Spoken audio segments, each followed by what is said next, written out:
Polity यानी संविधान GK से top 25 plus most important question आज आपके लिए लेके फिर हाजिर है। एनसीईआरटी बेस्ड क्वेश्चन है दोस्तों। जितने भी क्वेश्चन है सभी प्रकार के परीक्षाओं में पूछे जाने वाले प्रश्न है। आई होप आप लोग अच्छे होंगे। स्वागत है आपका श्रेष्ठ क्लासेस में। सीधे चलते हैं पहले क्वेश्चन की ओर। वीडियो अच्छा लगे वीडियो को लाइक करिएगा, अपने दोस्तों में शेयर करिएगा। पहला क्वेश्चन देखिए क्या कर रहा है। भारतीय संविधान का कौन सा भाग केंद्र शासित प्रदेशों के बारे में बताता है? सी ऑप्शन आपका इस क्वेश्चन का ऐड होगा भाग 8। तो भारतीय संविधान का भाग 8 केंद्र शासित प्रदेशों से संबंधित है। भाग 8 के तहत अनुच्छेद 392 से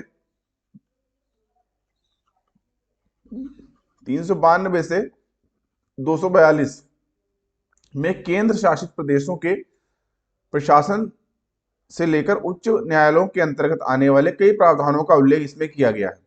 इस हिसाब से सी ऑप्शन आपका इस क्वेश्चन का ऐड होगा भाग 8। अगला क्वेश्चन, भारतीय संविधान के किस भाग में नगरपालिकाओं के बारे में बताया गया है? डी ऑप्शन आपका ऐड होगा भाग 9A।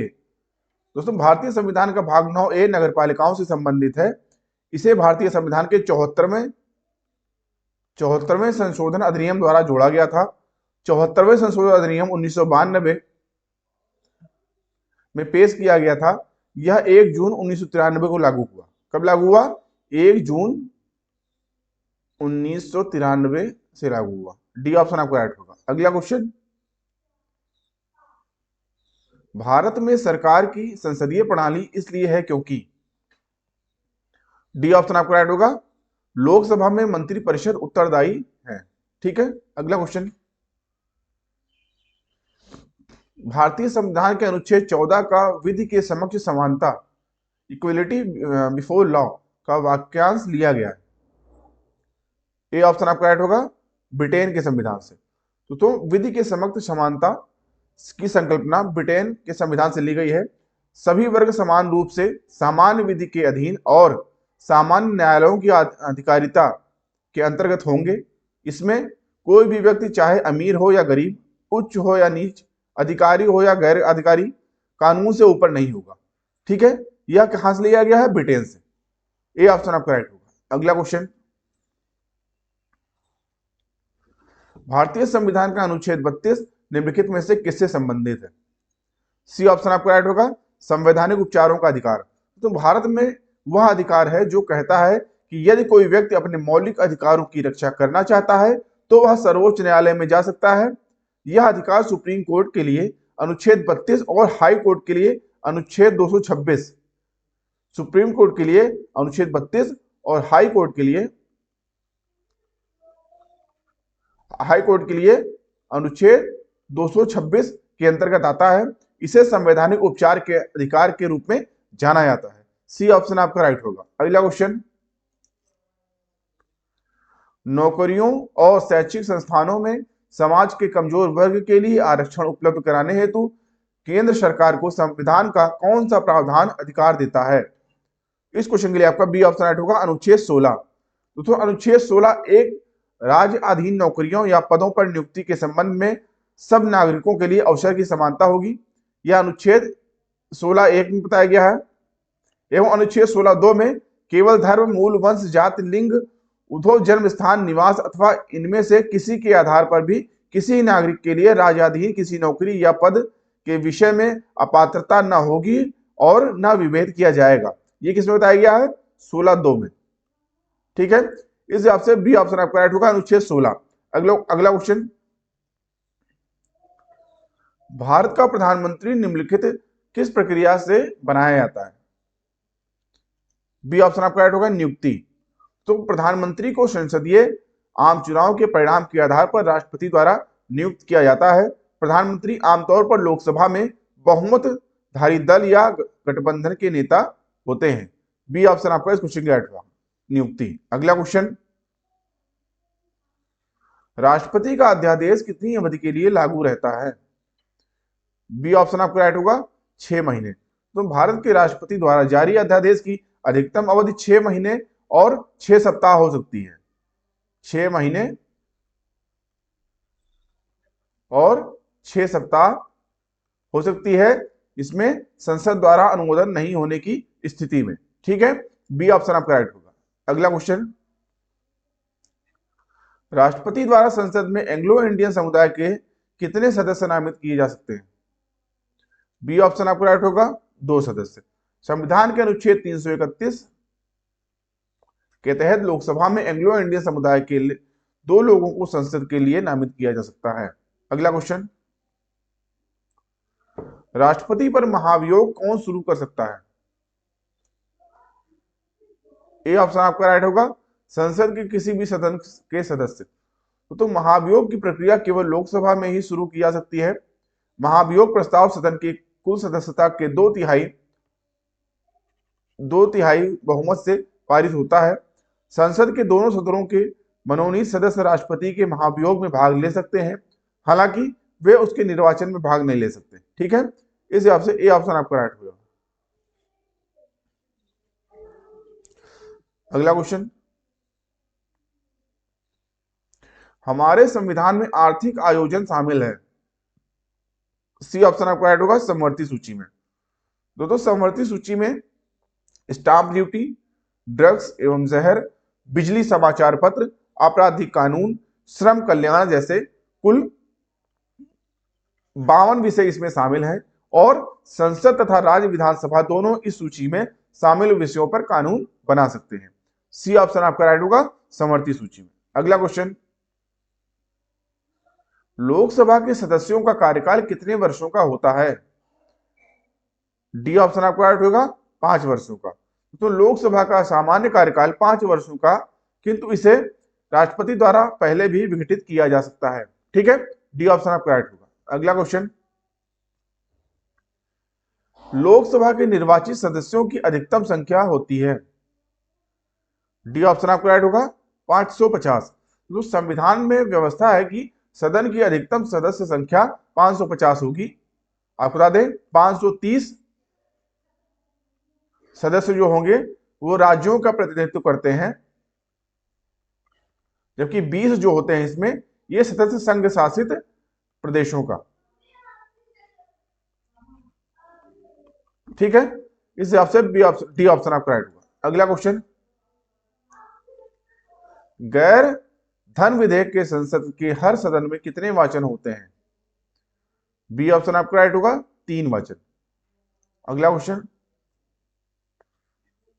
वह प्रधानमंत्री कौन था जिसे संसद ने मतदान द्वारा अपदस्थ कर दिया था?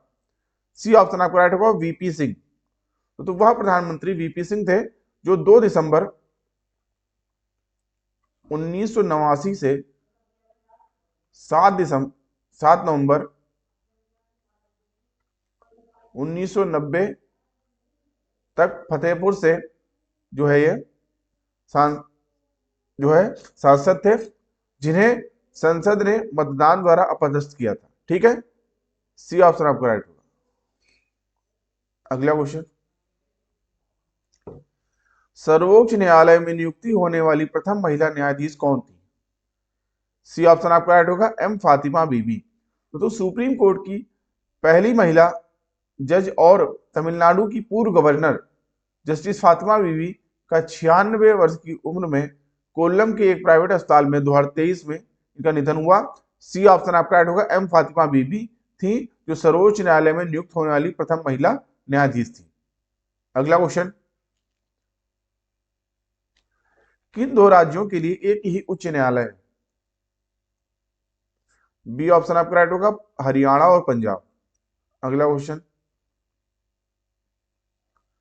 सामान्यतया विधानमंडल के ऊपरी सदन के सदस्यों की कुल संख्या निचले सदन की कुल संख्या की, बी ऑप्शन राइट होगा, 1/3 होनी चाहिए। ठीक है, अगला क्वेश्चन, 1956 में राज्यों का पुनर्गठन करने से, सी ऑप्शन आपको राइट होगा, 14 राज्य और 6 संघ राज्य क्षेत्र बने। तो 1956 के राज्य पुनर्गठन अधिनियम ने भारतीय राज्य और क्षेत्रीय सीमाओं के सुधार में कार्य किया, उन्हें भाषा के अनुसार व्यवस्थित किया गया। राज्य पुनर्गठन अधिनियम 1956 ने 14 राज्यों और 6 केंद्र शासित प्रदेशों का निर्माण किया। ठीक है, अगला क्वेश्चन, निम्न सूचियों में से किसके अंतर्गत शिक्षा आती है? सी ऑप्शन आपको राइट होगा, समवर्ती सूची के अंतर्गत।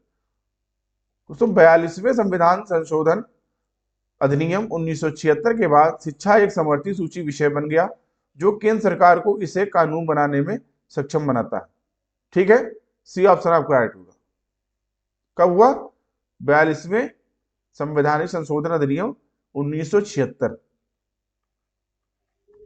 ठीक है, सी ऑप्शन आपका राइट होगा। अगला क्वेश्चन, उन अविष्ट मामलों पर जिनका केंद्रीय, राज्य अथवा समवर्ती सूचियों में उल्लेख ना हो, कौन विधि निर्माण कर सकता है? बी ऑप्शन आपका राइट होगा, केवल संसद। अगला क्वेश्चन, भारत के महान्यायवादी को कैसे नियुक्त किया जाता है? बी ऑप्शन आपका राइट होगा, राष्ट्रपति द्वारा। तो भारत का न्यायवादी यानी अटॉर्नी जनरल भारत सरकार का मुख्य कानूनी सलाहकार तथा भारतीय उच्चतम न्यायालय में सरकार का प्रमुख वकील होता है। भारत के महान्यायवादी अनुच्छेद 76 के अंतर्गत आता है कि नियुक्ति भारत के राष्ट्रपति द्वारा की जाती है। ठीक है, बी ऑप्शन राइट होगा। अगला क्वेश्चन,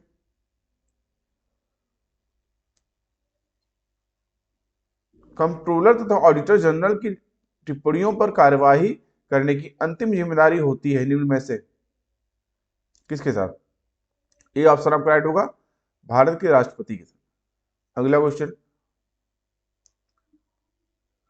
निम्नलिखित में से क्या प्रत्यक्ष लोकतंत्र का उदाहरण? सी ऑप्शन आपका राइट होगा, ग्राम सभा। ठीक है, तो भारतीय पंचायती राज प्रणाली में ग्राम सभा प्रत्यक्ष सरकार और प्रत्यक्ष लोकतंत्र का अवसर प्रदान करती है। ठीक है, सी ऑप्शन राइट होगा। अगला क्वेश्चन, निम्नलिखित में से कौन सा वाक्य सामुदायिक सरकार के संदर्भ में 5 सही है? ए ऑप्शन आपका राइट होगा। ठीक है, एक तथा दो दोनों। दोस्तों इस सरकार का चुनाव एक ही भाषा में बोलने वाले लोग करते हैं। इस सरकार को संस्कृति, शिक्षा और भाषा जैसे मामलों पर फैसले लेने का अधिकार है। ठीक है, इस हिसाब से ए ऑप्शन आपका राइट होगा। अगला क्वेश्चन और आज का प्रश्न आपके लिए, यदि कोई ग्राम पंचायत विघटित होती है तो कितनी अवधि के भीतर चुनाव करवाए जाते हैं? 2.5 वर्ष, 1 वर्ष, 6 माह या 3 माह? इस क्वेश्चन का जवाब आपको कमेंट बॉक्स में देना है। साथ ही साथ आपको बताते चले, इस वीडियो का पीडीएफ आप हमारे टेलीग्राम ग्रुप से जुड़कर प्राप्त कर सकते हैं। अभी के लिए इतना ही। आई होप आपको वीडियो अच्छा लगा होगा। वीडियो अच्छा लगा दोस्तों, वीडियो को लाइक करिए, अपने दोस्तों में शेयर करिए और हाँ, चैनल को सब्सक्राइब करना ना भूलें, जिससे चैनल पर आने वाले इंपॉर्टेंट वीडियो की नोटिफिकेशन आपको टाइमली मिलते रहे। अभी की वीडियो को देखने के लिए धन्यवाद। मिलते हैं दोस्तों नेक्स्ट वीडियो में, तब तक के लिए थैंक यू। जय हिंद।